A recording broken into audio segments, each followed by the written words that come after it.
Bismillahirrahmanirrahim. Assalamualaikum warahmatullahi wabarakatuh.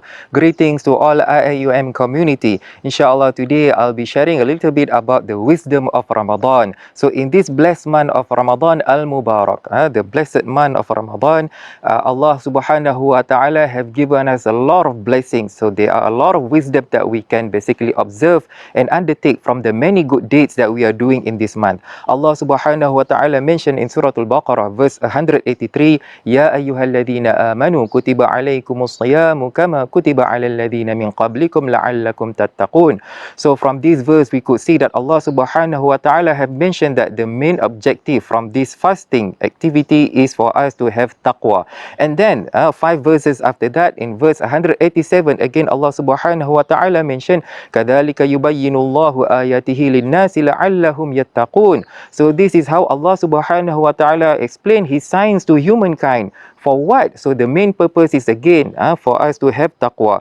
So if we observe, basically among the wisdom of this fasting is that Allah subhanahu wa ta'ala is testing us, is training us to have a stronger internal strength, so that we are able to basically live something that is dear to us, which is food and drink, which we need in order to survive. And we are to live a lot of other things that we tend to take for granted simply because of the command from Allah subhanahu wa ta'ala. So this is one very strong training for us to basically build our own internal strength, for us to prove that we love Allah subhanahu wa ta'ala. Because fasting, for example, there's no other way of us to perform fasting except if we have a sincere intention to please Allah subhanahu wa ta'ala. Because if you are fasting, no one can basically monitor you throughout the day, because you'll be able to basically take your own time to go to the toilet, to have your own private time, and at that time you will still be able to observe fasting. You will still leave all this, food and drink, because you know that Allah subhanahu wa ta'ala is observing you. So this is a very great way to basically train us to be sincere to Allah subhanahu wa ta'ala.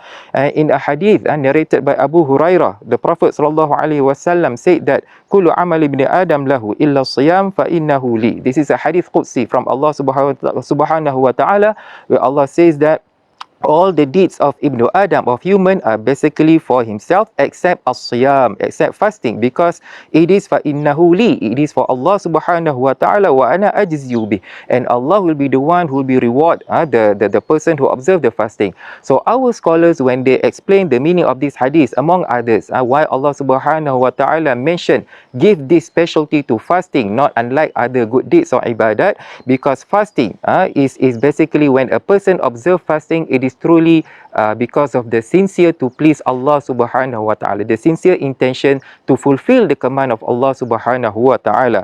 And then in another hadith, the Prophet sallallahu alaihi wasallam mentioned in Sahih Muslim, man lam yada' qawla zur wal amila bih falaysa lillahi hajah fi ay yada' ta'amahu wa syarabahu.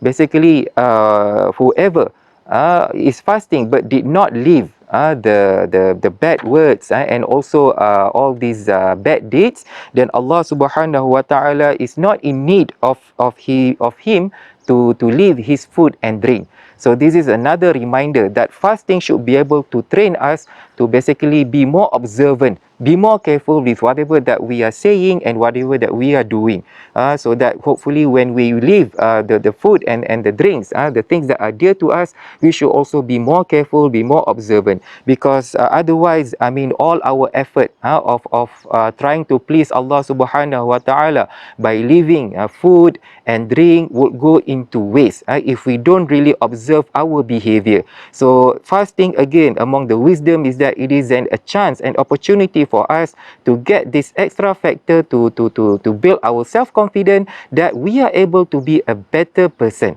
We are able to have a better behavior, we are better, and we can be more observant with whatever that we are doing in life. So that's all. I hope Allah subhanahu wa ta'ala will always guide us and bless everyone, and have a great Ramadan. Inshallah. Take care. Assalamualaikum warahmatullahi wabarakatuh.